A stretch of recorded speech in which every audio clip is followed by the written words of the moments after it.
मार्च तक की ईडी की कस्टडी में दिल्ली के मुख्यमंत्री अरविंद केजरीवाल जी की रिमांड दी है। हम कोर्ट के इस फैसले का सम्मानपूर्वक अपनी असहमति दर्ज करते हैं। हम विनम्रतापूर्वक कहना चाहेंगे कि कोर्ट के इस फैसले से हम असहमत हैं। लेकिन आज के दिन में prevention of money laundering act एक ऐसा कानून है जिसमें कोर्ट के पास ईडी के आरोपों के आधार पर रिमांड देने के अलावा कोई ऑप्शन ही नहीं बचता है। और यही कारण है कि आज एक के बाद एक विपक्ष के सारे नेताओं पर prevention of money laundering act PMLA में ईडी के द्वारा केस करवाए जाते हैं। क्यों? क्योंकि इस देश में पीएमएलए एक ऐसा कानून है जिसके तहत बेल मिलना लगभग असंभव है। हमने देखा है कि किस तरह एक के बाद एक विपक्ष के सारे नेताओं पर ईडी के माध्यम से पीएमएलए पर केस करवाए जाते हैं। क्यों? क्योंकि आज भारतीय जनता पार्टी ईडी के माध्यम से चुनाव को जीतना चाहती है। आज भारतीय जनता पार्टी ईडी के पीछे छिपकर चुनाव लड़ने की कोशिश कर रही है।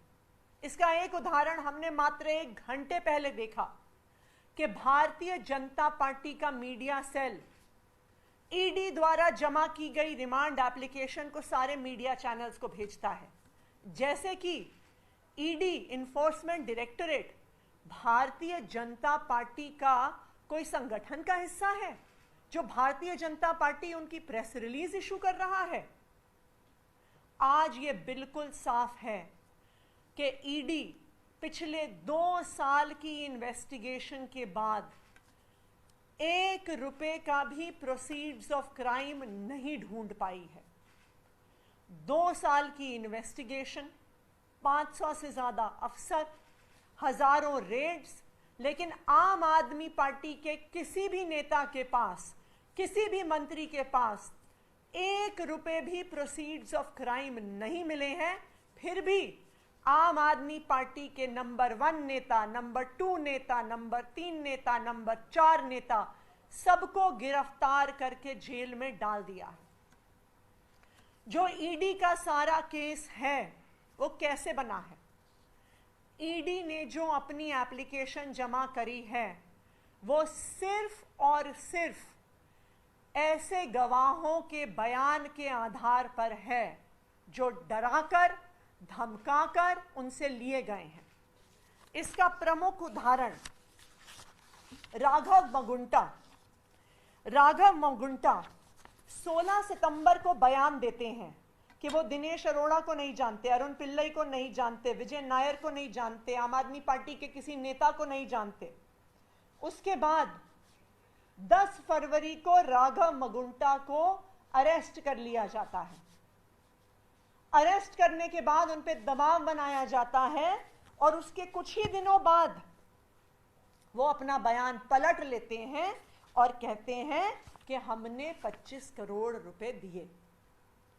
जैसे ही वो अपना बयान बदलते हैं उसके बाद वो अपना बयान पलटते हैं 27 जुलाई को, और 10 अगस्त को उसके मात्र 2 हफ्ते के अंदर अंदर राघव मगुंटा एप्लीकेशन डाल के कहते हैं जी मुझे पीठ में दर्द हो रहा है, आप मुझे बेल दे दीजिए। और ईडी उस बेल का कोई विरोध नहीं करती। वही ईडी जो स्पाइनल सर्जरी की आवश्यकता वाले सत्येंद्र जैन जी को बेल नहीं देती है। जब राघव मगुंटा आम आदमी पार्टी के खिलाफ बयान देते हैं तो ईडी कहती है जी उनके पीठ में दर्द हो रहा है, सही तो है, उनको बेल दे दी जाए।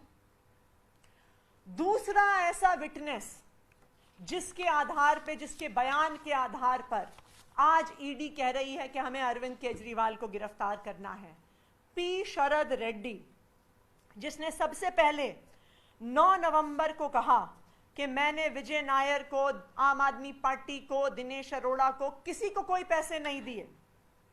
उसके बाद उनको 10 नवंबर को गिरफ्तार कर लिया जाता है। उसके कुछ दिन बाद वो बयान देते हैं कि मैंने 100 करोड़ रुपया रिश्वत दी है। मैंने 100 करोड़ रुपया आम आदमी पार्टी को, के कविता को, किसी को भी दिया है। और जैसे ही वो बयान देते हैं 26 अप्रैल को, 8 मई को उनको भी पीठ में दर्द होने की वजह से बेल मिल जाती है। तो ये क्या दिखाता है?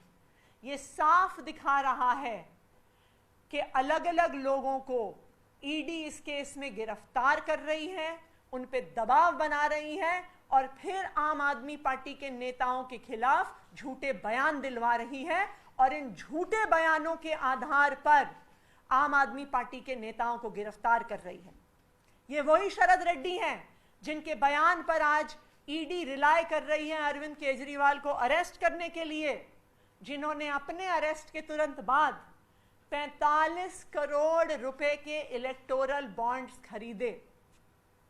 जैसे ही वो इलेक्टोरल बॉन्ड्स पहुंचते हैं रूलिंग पार्टी के पास, कुछ दिन में शरद रेड्डी जी को बेल मिल जाती है।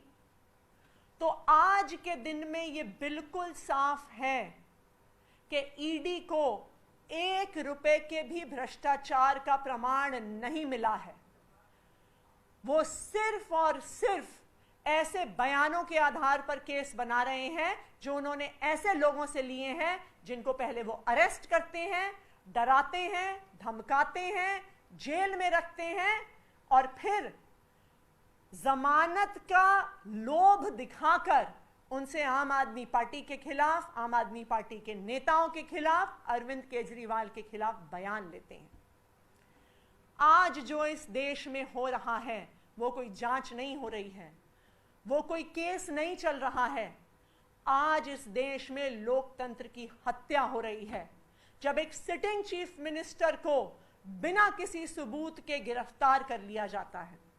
आज इस देश में लोकतंत्र की हत्या हो रही है जब चुनाव की घोषणा के बाद एक नेशनल पार्टी के नेशनल कन्वीनर को, विपक्ष के एक प्रमुख चेहरे अरविंद केजरीवाल को चुनाव की घोषणा के बाद गिरफ्तार कर लिया जाता है। आज इस देश में लोकतंत्र पर हमला हो रहा है जब विपक्ष की एक प्रमुख पार्टी कांग्रेस पार्टी के बैंक अकाउंट को फ्रीज कर दिया जाता है चुनाव से कुछ दिन पहले। मैं भारतीय जनता पार्टी से कहना चाहूंगी कि पूरा देश आपकी ये तानाशाही देख रहा है, पूरा देश देख रहा है कि आप किस तरह से लोकतंत्र की हत्या करने की कोशिश कर रहे हैं और पूरा देश आपको इस तानाशाही का जवाब देगा, क्योंकि ये भगत सिंह का देश है, ये बाबा साहेब अंबेडकर का देश है और इस देश में लोकतंत्र की हत्या करने के हर प्रयास को इस देश के लोगों ने मुंह तोड़ जवाब दिया है।